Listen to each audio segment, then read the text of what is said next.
Edouard Seka est le directeur général de la société E de Services Solaires située à Abidjan, zone 3, précisément à la rue des Brasseurs.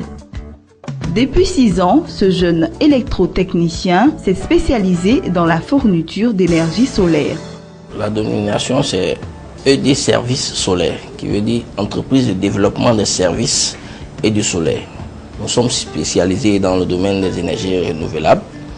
Et puis nous vendons du matériel d'énergie solaire. Donc nous sommes une entreprise de prestation de services. Donc, nous vendons du matériel aussi dans le même domaine. Aussi nous ajoutons à notre acte la construction des maisons écologiques sur lesquelles il y aura un peu de tout, des panneaux solaires, et puis récupérer les eaux de pluie, donc tout ce qui permet de protéger l'environnement. Donc nous avons baptisé les cités éco-énergétiques. Le parcours était long.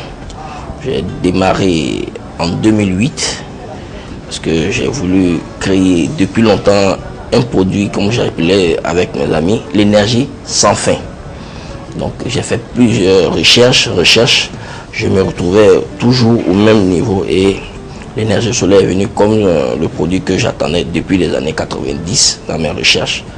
Et puis aujourd'hui, bon, la technologie étant maîtrisée, donc je me suis perfectionné et formé dans ce domaine. Pour Edouard Seka, l'heure du développement des énergies renouvelables a sonné en Côte d'Ivoire et les chiffres lui donnent raison. Une frange importante de la population ne bénéficie pas d'énergie fiable et durable. Il s'agit notamment des populations rurales et périurbaines, généralement pauvres. Seulement 26% des ménages ont véritablement accès à l'électrification.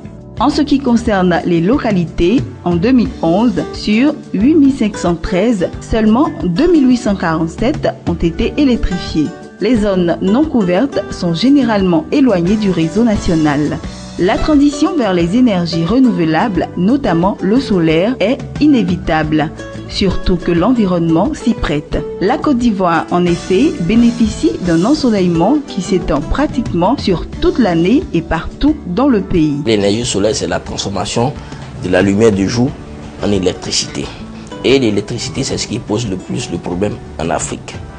Nous voulons mettre par exemple les lampadaires que vous voyez qui consomment presque toute l'énergie des domiciles domestiques dans la rue en énergie solaire.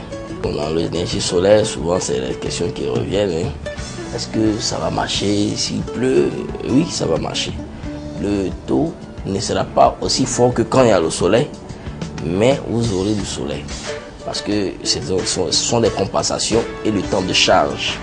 Donc nous, par exemple, nous dimensionnons en fonction de périodes de non-ensoleillement. Quand vous faites votre dimensionnement, considérons qu'il pleut ou le temps n'est pas bon. Parce que c'est la lumière du jour qui est transformée en électricité. C'est vrai qu'avec les nuages, les rayons sont un peu diffus, mais il y a un minimum qui fut sur les panneaux.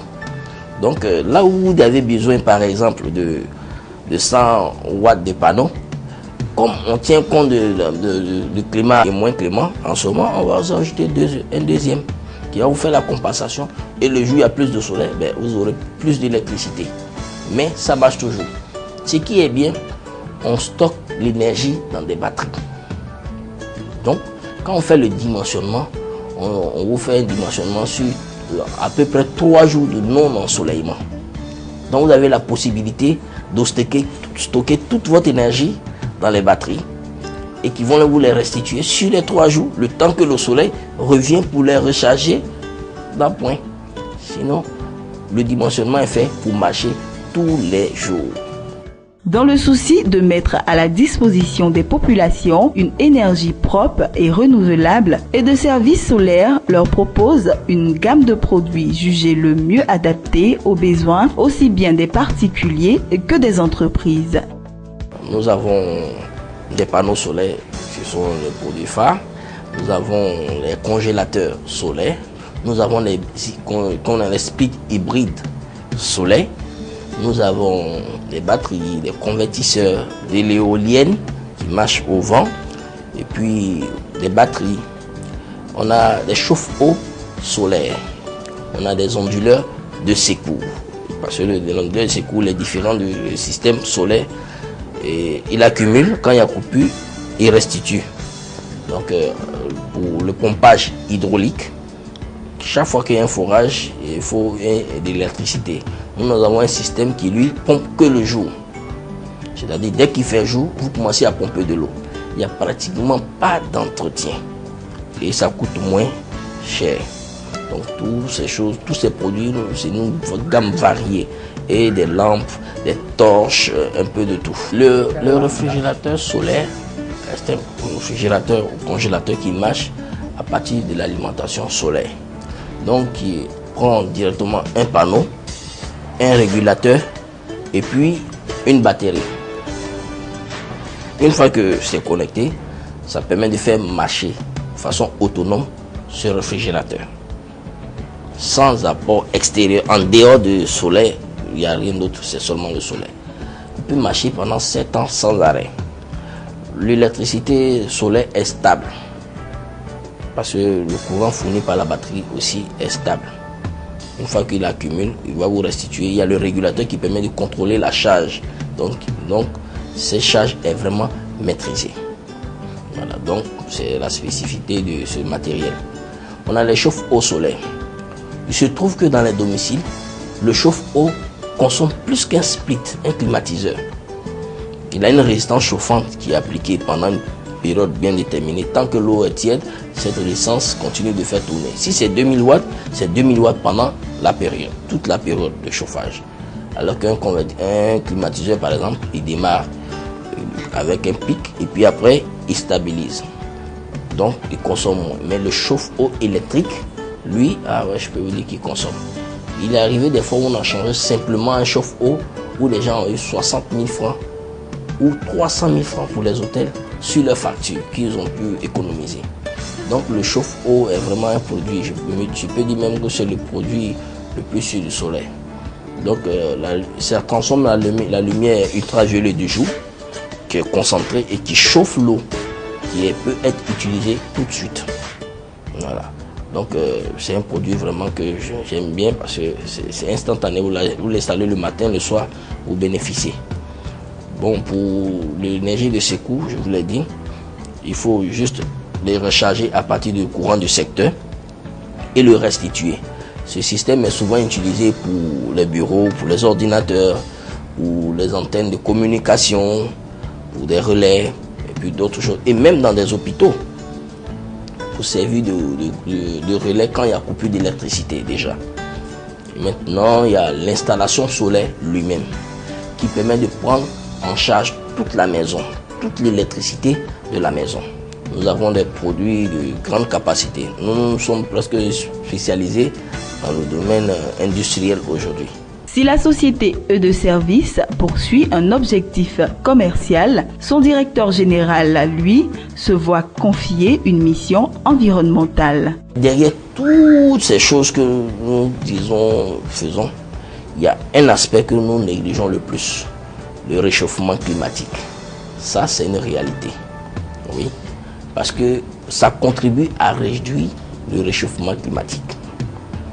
Vous allez voir, il y a des catastrophes par-ci, catastrophes par-là. L'énergie fossile pollue. Nous devons contribuer aussi à réduire le réchauffement climatique par notre attitude.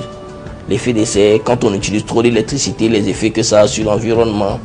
Donc cet aspect-là, nous voudrons aussi le ressortir. À côté des avantages environnementaux du solaire, cette énergie renouvelable présente également des enjeux sociaux et économiques importants. En témoignent la qualité et le nombre des employés de E de Service solaire. On a recruté des personnes sorties des grandes écoles qui ont fait des formations. La plupart des gens qui sont ici sont qualifiés, sont sortis des grandes écoles. On a donné la chance à beaucoup de personnes qui ont pendant plusieurs années n'ont pas pu avoir de stage ni d'emploi.